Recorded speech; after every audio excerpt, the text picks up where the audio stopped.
তা কেমন আছেন বন্ধুরা? আমি আপনাদের বন্ধু, আপনাদের হোস্ট সায়ন চলে এসেছি আবারও একটি নতুন ফিল্মে রিলেটেড নিউজ নিয়ে।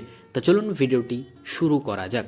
প্রথম আপডেটের কথা আসি, যেটা হচ্ছে আপনি যদি অক্ষয় কুমারের ফ্যান হন তাহলে এটা আপনার জন্য হয়তো কিছুটা দুঃখের সংবাদ হতে পারে। কারণ কি, অক্ষয় কুমার আবারও কিন্তু রিমেক করতে চলেছে। হ্যাঁ, আপনি ঠিকই শুনেছেন। আপনারা জানেন হয়তো রিসেন্টলি সাউথ অ্যাক্টর ভেঙ্কটেশের recently blockbuster movie Sankranti Vasthunam মুভিটা রিলিজ হয়েছিল। হ্যাঁ, সেটাই রিমেক করতে যাচ্ছে।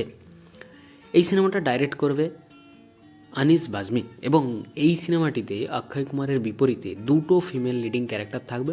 একটা তো রিসেন্টলি কনফার্ম হয়েছে, যেটা হচ্ছে বিদ্যা বালান, তবে অন্যটা এখনও পর্যন্ত জানানো হয়নি। সিনেমাটার শুটিং খুব শীঘ্রই অর্থাৎ 16ই জানুয়ারি থেকে স্টার্ট হবে বলে আশা করা যাচ্ছে। আমি খুঁজে পাই না যে মুভি অলরেডি হিন্দি ল্যাঙ্গুয়েজে অ্যাভেলেবেল আছে, সেটা রিমেক করার কি দরকার। এমনিতেই রিসেন্টলি অক্ষয় কুমারের ইমেজ বর্তমানে খুবই খারাপ হয়ে আছে। আপনার কি মনে হয় অক্ষয় কুমারের এই মুভিটা রিমেক করার কোনো দরকার ছিল? কমেন্ট করে অবশ্যই আপনার মতামত জানাবেন।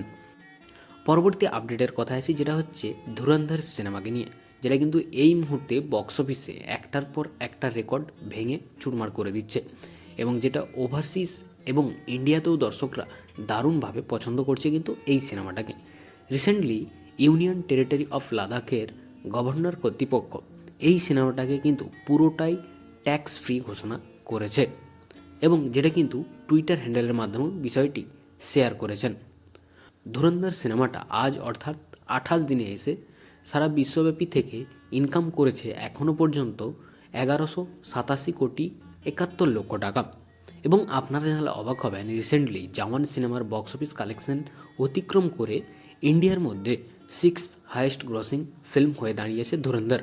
আপনাদেরকে জানিয়ে দিই, যেখানে প্রথমে আছে দাঙ্গল, দ্বিতীয়তে আছে বাহুবলী 2, তৃতীয়তে আছে পুষ্পা 2, 4 নম্বরে আছে RRR, এবং 5 নম্বরে আছে KGF চ্যাপ্টার 2, যার কালেকশন 1230 কোটি টাকা। আপনার কি মনে হয় ধুরন্ধর সিনেমাটা কত কোটি টাকার কালেকশন করতে চলেছে, এবং সিনেমাটা কি KGF চ্যাপ্টার 2 এর রেকর্ড ভাঙতে পারবে? কমেন্ট করে অবশ্যই জানাবেন। পরবর্তী আপডেটের কথা আসি, যেটা হচ্ছে আবারও কিন্তু ধুরন্ধর সিনেমাকে নিয়ে। আমরা সবাই জানি যে ধুরন্ধর পার্ট 1 মারাত্মক লেভেলের বক্স অফিস কালেকশন করছে। ধুরন্ধর পার্ট 2 কাঁপাতে আসছে 19 মার্চ 2026, যেটা আমরা সবাই জানি। আপনাদেরকে জানিয়ে দিই, এরই মধ্যে অক্ষয় কুমার এবং প্রিয়দর্শন প্রায় আবারও কিন্তু 14 বছর পর একসাথে ফিরছে একটা হরর কমেডি সিনেমা নিয়ে, যেটার ফার্স্ট লুক অনেক দিন আগেই প্রকাশ হয়েছিল, এবং ওর সঙ্গে বলা হয়েছিল যে সিনেমাটা 2 এপ্রিল 2026-এ রিলিজ হবে। কিন্তু আপনাদেরকে জানিয়ে দিই, এই সিনেমাটা খুব শীঘ্রই পোস্টপন্ড হতে চলেছে, যেটা খুব শীঘ্রই অফিসিয়াল অ্যানাউন্সমেন্ট আসবে। সোজা কথায় ভূত বাংলা এর ফিল্ম মেকার্সরা কোনো মতেই চাইছে না যে ধুরন্ধর সিনেমার সাথে ক্ল্যাশ করুক।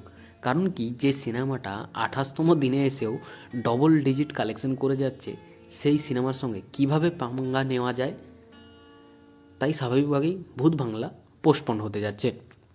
পরবর্তী আপডেট, যেটা হচ্ছে অ্যাক্ট্রেস রানী মুখার্জিকে নিয়ে, যেটা হচ্ছে অ্যাক্ট্রেস রানী মুখার্জি এই প্রথম অক্ষয় কুমারের সঙ্গে ও মাই গড 3 সিনেমাতে কাজ করতে চলেছেন।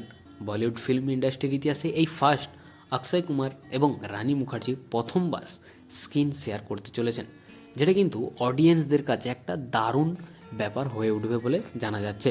আপনাদেরকে জানিয়ে দিই, এই সিনেমাটা পার্ট 2 এর মতো ডাইরেক্ট করবেন পরিচালক অমিত রায়, এবং এই সিনেমাটা আরও বড় ভিজুয়ালাইজ, আরও বড় আকারে বিগ বাজেটে তৈরি করা হবে। বর্তমানে এই সিনেমার পোস্ট প্রোডাকশনের কাজ চলছে, এবং খুব শীঘ্রই অর্থাৎ 2026-এর মাঝামাঝি সময় থেকে এই সিনেমার শুটিং স্টার্ট হবে বলে আশা করা যাচ্ছে।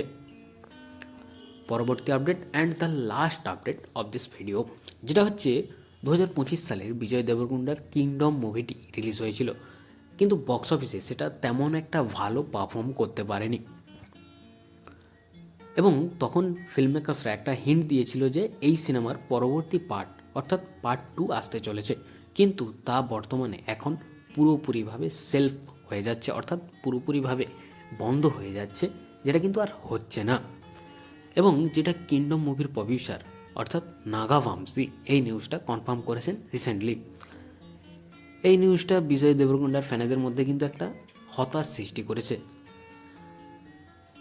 আপনাদের যদি ভিডিওটি ভালো লাগে তাহলে চ্যানেলটি অবশ্যই সাবস্ক্রাইব করবেন। দেখা হচ্ছে পরের ভিডিওতে। ভালো থাকবেন, সুস্থ থাকবেন।